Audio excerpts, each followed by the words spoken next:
Hello, hello! My name is Kallista, and welcome back to Dragon Age Awakening. In the last episode, we were completing some side quests in and around Amaranthine. The one we're getting to today is helping out the refugees. Some gangs of thugs have been harassing them, and we cannot have that. Why? Why do they have to be dwarves? Let me start my timer. There we go. Why would you do this, lads? How dare you? Get him over it. Riposte. Get him. There we go. Just you. That's what you get. Oh, I am so sorry, refugees. Not all dwarves are like this, please. And there was a city guard just standing there watching. If this is the level of guardsmanship in this town, then no wonder this is going on. There's one down there. Got it. Let's clear them all out. Oh my god, seriously, are they all dwarves and Kunari? Oh my god! Guys! The rest of you pay up. Flurry? Yeah, I ain't paying anything, mate. Run, madam, run! Get him! There we go.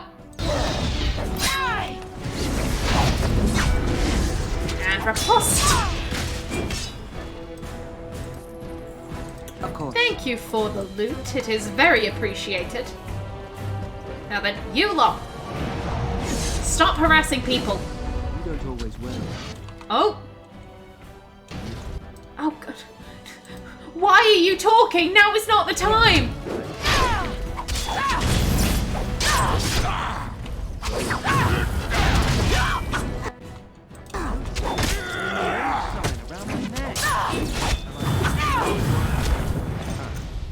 So that's how it's going to be. Guys, you couldn't have picked a better time to chat, could ya? As you say. Okay, no, yeah, I'm still not... No, I'm not dealing with you, mate. And hello, kitty. Now then... Oh, you thought I'd forget about you guys. Nope. Sweet. It will be done. Riposte. There we go. You will pay for that.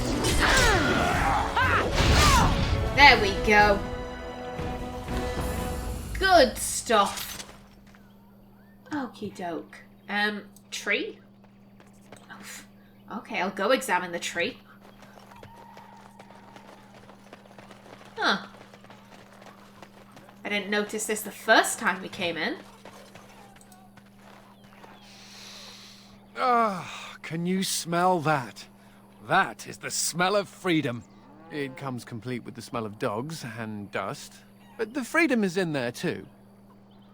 You think being a Grey Warden is freedom? You really don't care for the Circle of Magi, do you? That's just someone baking a pie. Oh,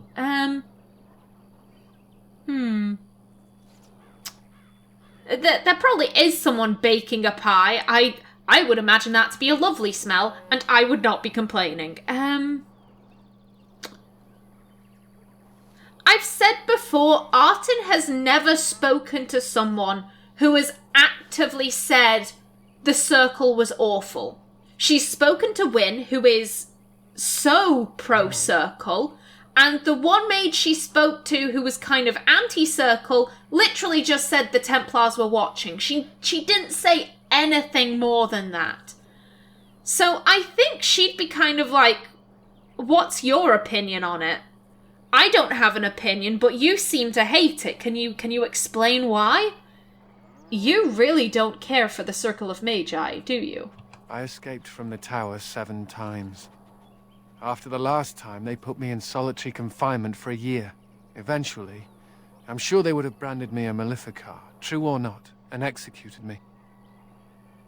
Was the Circle of Magi so bad? Maybe you should accept the inevitable. I'm surprised they didn't do it sooner. Was the Circle of Magi so bad? The problem is that mages are tolerated, barely. It's like you need permission to be alive. There's nothing a mage can do to prove himself. Everyone needs to be protected from you. The end.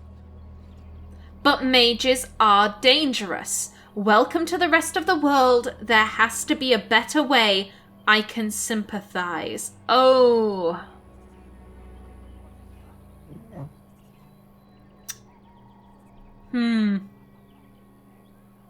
Not 2 or 3. Oh, here's my thought. Artin does believe that mages are dangerous. She's already said that to him, though. Literally, in their chat about Andraste, she said mages are dangerous, word for word. So I don't think she'd be the kind of person to be like, I'm just going to keep making the same arguments. And here's the thing, he has actually said something concerning. He was placed into solitary confinement for a year, and he tried to escape 7 times. There must be reasons for this. He is actually providing her evidence of, like, here's what happened in the circle, here's why I hate it. At the same time, as I said, she hasn't heard enough to be like, oh, there must be a better way. Like, you ran away 7 times. Are you going to explain why? Nope. Oh, okay. For all she knows, he may not have liked the colour scheme of the circle's curtains. It could have been over something completely inane and stupid, but he's not saying that.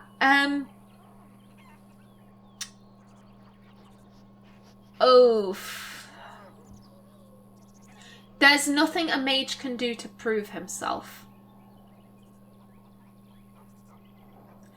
I think that does strike a chord with Artin. She thinks about the casteless. There's nothing a casteless can do to kind of say, but I'm not a criminal. It's, well, your great-great-great-great-great-great-great-great-great-great-grandfather was a criminal, so clearly you're a criminal. And Artin views that as stupid, so It's not that she doesn't believe that mages aren't dangerous. She does. But at the same time, she can look at mages. If she squints and kind of tilts her head at the problem, she can kind of see the casteless. The casteless situation in Orzammar. And I think she sympathizes with that first bit about, like, you know, we deserve the chance to prove that we're not dangerous. You're just assuming we're dangerous. The casteless don't have the option to prove that they aren't awful people. They are just assumed to be awful people because of their lineage. I can sympathize. That's good. Why aren't you in charge of everything again? All I want is a pretty girl, a decent meal, and the right to shoot lightning at fools. Pretty girl, right here. Hell no, Artin is in a relationship. We are going to strike that one right off. Sounds reasonable. That might be stretching it. With power comes responsibility. I think you're aiming too low. Yeah, I think number 4, I think she's saying, I can sympathize with what you're saying, but at the same time, you're more powerful than the average person. With power comes responsibility. Does it also come with suspicion, condemnation, and the loss of all personal freedom? Never mind me.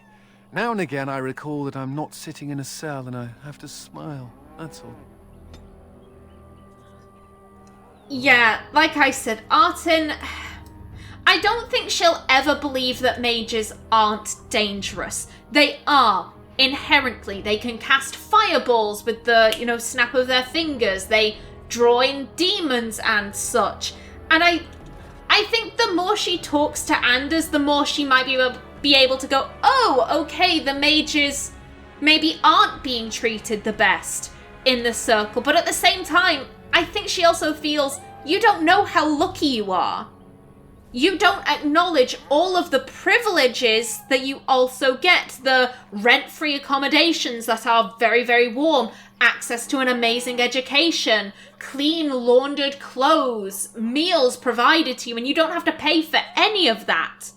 Like, the average peasant, like, these refugees over here will look at the mages and think, you snobs. We're suffering. We're living in the dirt in a tent with, you know, people trying to blackmail us, extort us for money, and you're complaining that you have to live in a nice tower? Excuse me?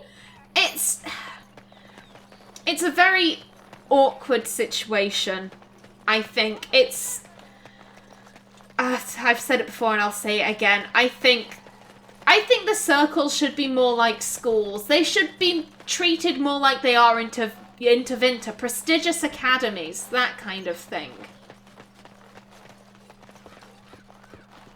Now then, I have a quest for you, madam. Oh. I clicked the wrong thing, but whatever. Donation of poultices. Please help. The chantry's supplies are running low once more. The sister urgently requires a donation of 5 potent health poultices. Make her turn his gaze on Amaranthine. Chanter Jans. Yep. All men are the work of our Maker's hands, from the lowest slaves to the highest kings. Considering that we are kind of the new Arl of Amaranthine, you know, it does us well to be helping out with people. Yeah, I also wanted to do Till Death Do Us Part. The catwalks. How do we get to the catwalks? That is the question. Stairs to the battlements? Of course.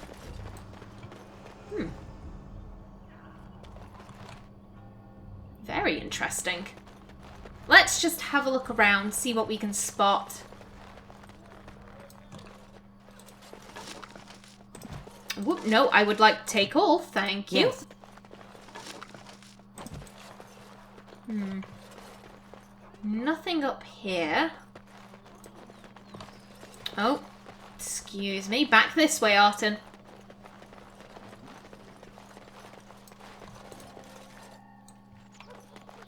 We'll try round these ones.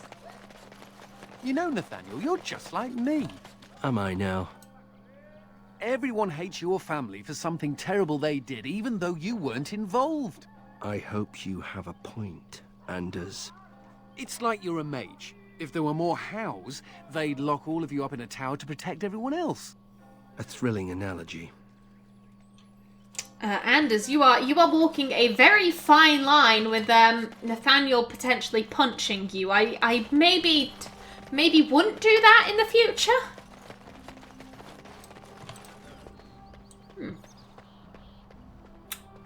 Nothing up here, but there is a door.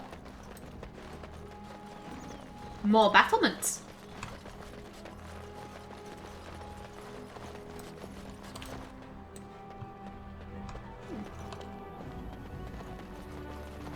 As I said, I can't actually remember how this quest ended, so... Yes. I'm not even too sure if I'm checking in the right places. Yeah, I'll have this chest, thank you very much.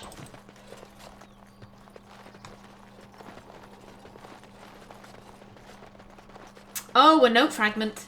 Oh, no.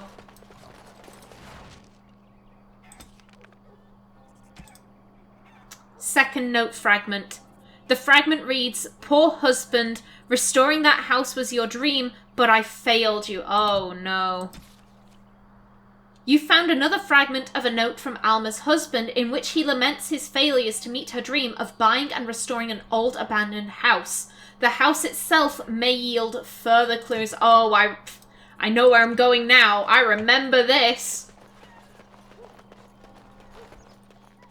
Let's head down this way. They're talking about the house at the edge of town.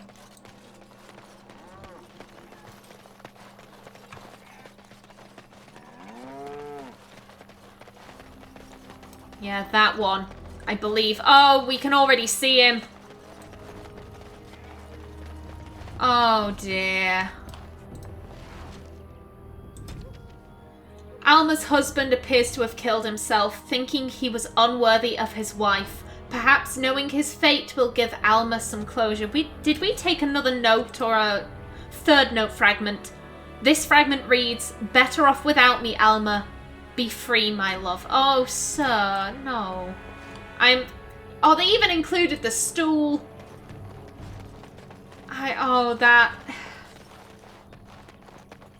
That is very unfortunate. Why aren't there therapists in the Dragon Age world? I mean, if you go to Saharon and join the Qwinn, you'll get therapists.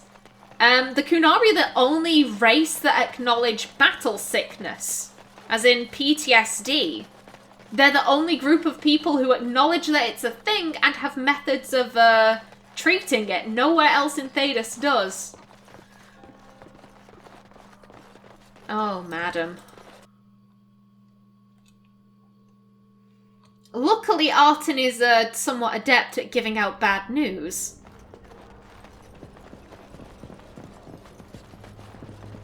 I'm so sorry. He hung himself. Oh, Karen, why couldn't you have told me? Presumably because he felt embarrassed, maybe ashamed. I think he probably just wanted not necessarily his wife's affection. I imagine he had that, but you know, he felt like he was unworthy of her love, and he made the decision to hang himself. It is immensely unfortunate, and I hope that woman, you know, I hope she leads a full, happy life, even though she doesn't have her husband with her. I very quickly want to check if we've had any updates on the Merchants Guild board. Very well. No, we have not, because I am leaving Amaranthine. We have, you know, the information that the Dark Wolf gave us is very urgent. I want to get that taken care of ASAP. And don't worry, Anders, we will go and get your phylactery. But, you know, another time. We did Nathaniel's personal quest. I kind of want to space them out a little bit. Old Stark's farm. Abandoned farms dot the war-torn Faravel plains. The nobles who plot against you have apparently chosen one such landholding, Old Stark's farm, as a meeting place for their conspiracy. And Knotwood Hills. Hunters occasionally venture to the Knotwood Hills to stalk the rich wildlife, but otherwise this remote edge of the Arling is untouched by civilization. So I'm guessing that is where the last of the Legion starts. Okay.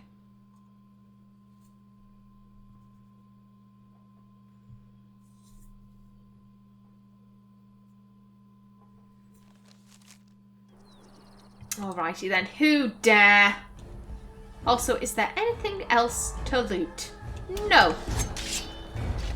Alright, dickheads. Who was it? There's Sir Timothy. I can't see. We've been discovered. Lady Liza Pacton, Lord Guy, Sir Timothy. Oh, what a bunch of jerks. And do a spin. Okay, who dare mark me? It'll be the Crow Assassin, of course it will be. Flee while you can. Okay, you. Repulsed. And you next. Get marked in return. There we go. And you can go down. There we go. Ooh. Nice work, guys. Well, there we go. That is the conspiracy taken care of. Excuse me. Ooh. Very nice. We did spend an awful lot of money in Amaranthine. I'm glad we can replenish our supplies a little bit. Now then, 2 magic, 1 willpower. And... yeah, I was going to go into Primal with you, wasn't I? Qwinn. You need all of the cunning. And... there we go. Oh, no.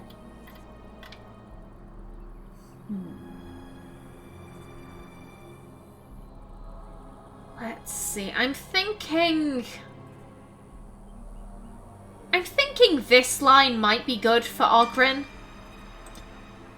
And Nathaniel, buddy. We want 2 dexterity, 1 cunning. Take some of this, and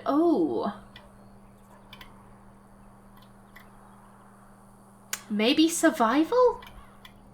You know, we should probably go into vitality. I've upgraded his clarity. That's what I really wanted to do for him. So yeah, let's give him some extra health. 52 dexterity. Okay.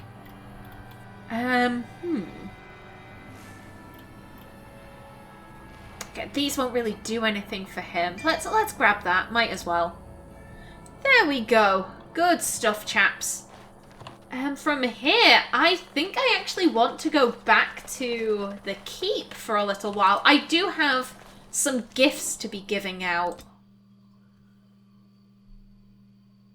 And I want to see if I can go back in the basement. I want to try and have a look at that Avar room. Anyone got anything to say? Valdric? Right you are, Warden. We'll get these walls rebuilt for you. Ho! Good stuff, man. They don't have anything Dworkin? I emptied out my stores blasting those darkspawn. Once we're done with repairs, we should talk. Fair dues, mate. Fair dues. Commander. Are there any messages for me? Just give me a moment. Salvage operation. A notice from Mistress Woolsey. Most of you have heard that a supply ship bound for the Vigil was wrecked at Anselm's Reef. Our soldiers were able to rescue most of the survivors, but it seems likely that the supplies have been ruined. Alas, we cannot spare the men for a salvage operation. I suppose scavengers will take whatever remains. Not on my watch. Absolutely not. Can we? Yes, let's head back down to the basements. I looked it up and we are fine going into the Avar room. We won't ruin anything in a later quest.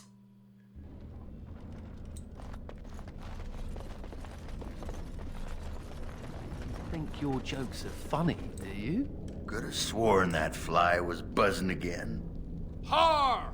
Let me tell you about my life in one word.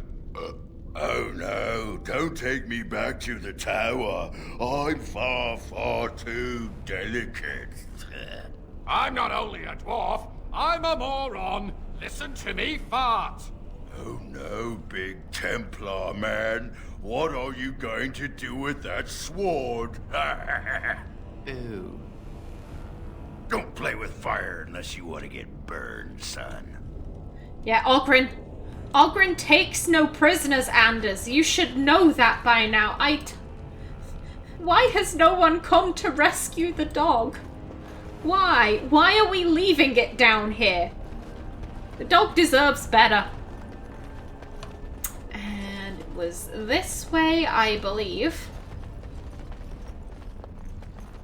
Yeah, it was through here. There we go.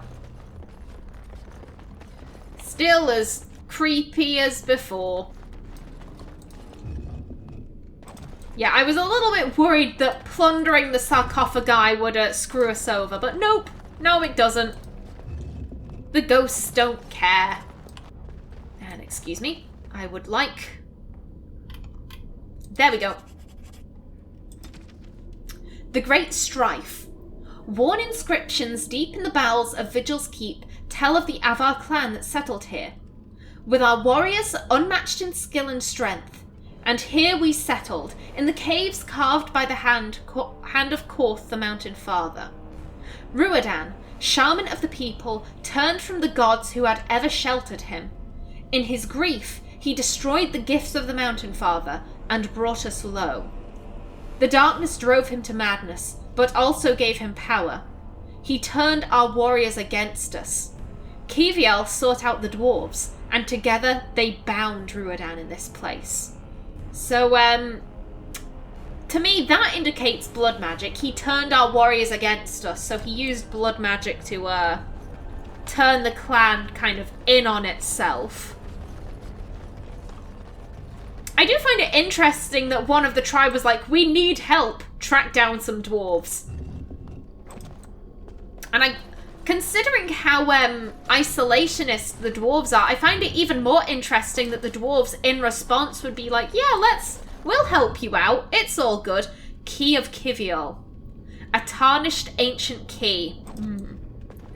Where does this go? Hakon, Korth, Kiviel, and the lady. That's the Lady of the Skies, by the way. Oh, I'm guessing that just must have been the same codex. Now then, if I'm remembering correctly... Yep, there we go. Now they're pissed. Any mages? That is the question. No, okay. Sweep! And do a spin. How dare you! That was the perfect spin opportunity. Now, Artin, get in there. And spin! Yes! Oh, Ogren buddy, take a potion, please. Flurry. Take them out. There we go. Now you. And sweep. Riposte. There we go. Everyone's doing fine on health. Okay, who next? Begone. There we go. Just you. There we go. Alrighty then. And now I will loot your corpses. How bow. An aged but immaculate bow stamped with the How crest. Very interesting. Thank you. Oh, our inventory is full. Yes. Oh dear. Please don't be anything new. Please. And then I'll clear my inventory back. Oh no, come on. Bugger. What can I do? We don't have any arrows. Oh crap. You know what, Nathaniel, you're getting an ugly hat. Have the ugly hat. There you go. Yes. And last one. Oh, bugger. Do we have any other ugly hats? We do not. You know... Oh, I never did this. There we go. Aha! I have outsmarted you, Room of Sarcophagi. There we go. That's one key down. Just gotta get the other three, wherever they may be. Yeah, I am almost out of time for this episode, so here's what I'm gonna do. I'm gonna run back up, go into the main keep, and then I think I'm gonna have a gift-giving episode next, because we do have an awful lot of gifts. And after that, I'm thinking maybe a little bit more side questing, and then we will finally get onto a main mission. I know I'm taking this LP a bit of a slower pace, but that's just how I like to do things. I'm sorry. If you were expecting something fast-paced, then you must be new here.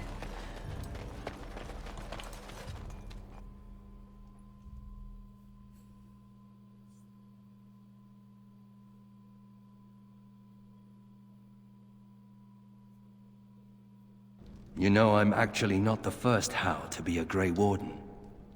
Okay, I wasn't expecting a conversation. Okay. A distant relative, I presume. Seems like your father didn't remember that. Carrying on the family tradition, then. Following in my grandfather's footsteps, more like. His name was Padric Howe. He joined the Order before it returned to Ferelden just after the war. Never contacted his family again. Just vanished. Now that I know about the joining, I think he died.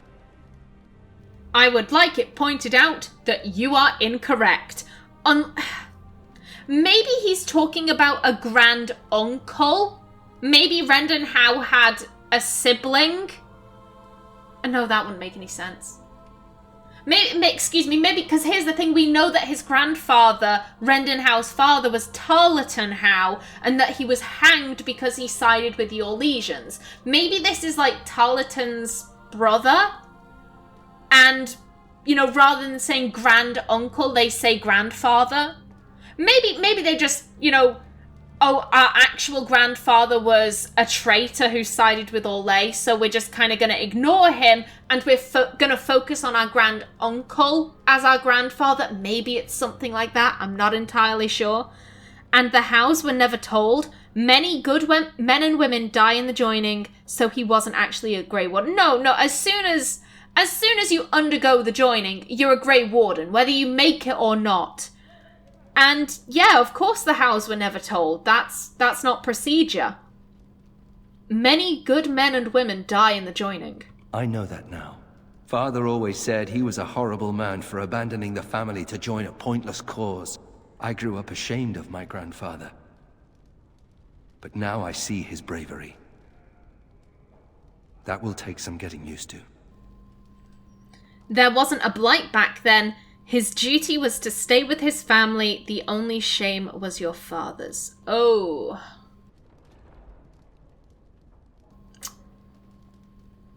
Oh, I don't know.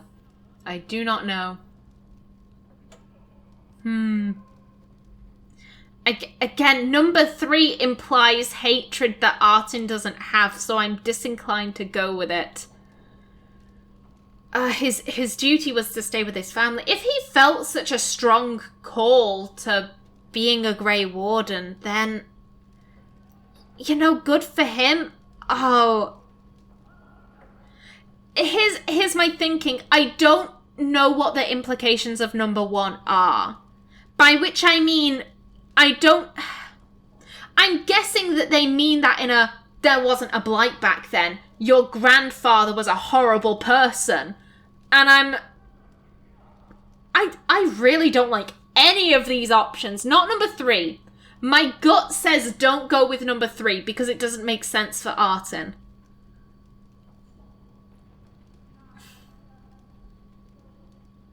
Here's the thing. Artin was raised to be very family-oriented. However, at the same time, I think she does kind of acknowledge sometimes you can fulfill your familial obligations by being far away from your family. That's what she's doing. She knows that she can get what is best for Orzammar when she's outside of Orzammar. If she were to just stay with her family, stay in the royal palace, she wouldn't get anything done. She couldn't improve, you know, the lot of Orzammar dwarves. So by staying with her family, she would not be doing her duties. I have to go with number 1. I don't like it because I'm not entirely sure what the game is implying with that, but I have to go with it. There wasn't a blight back then. There isn't a blight now either. That doesn't mean Grey Wardens aren't still needed. You know, my grandfather had a bow passed down from his grandfather. I wonder if it's still around. At any rate, we should probably get back to it. There are darkspawn to kill, I'll bet. Somewhere. Maybe Padric Howe was Tarleton's father, so it was Rendon Howe's grandfather. Because I know that in my family we don't differentiate between great-grandparents and great-great-grandparents. It's like my mum will occasionally refer to her, what was it? You know, I think she would call her Aunt Matt or something, but it was actually like her great aunt. We just get rid of the greats. Maybe it's something like that. Where's a good place to stand? In front of the fire pit. I like that. There you go. Yeah, we'll stand right here. There we go. So in the next episode, I will be talking to all of my companions and giving them some gifts. But until then, please remember to like if you enjoyed, leave a comment below, and if you wanted to subscribe, it would be very much appreciated. I've been Callista. Thanks for watching, and see you in the next episode.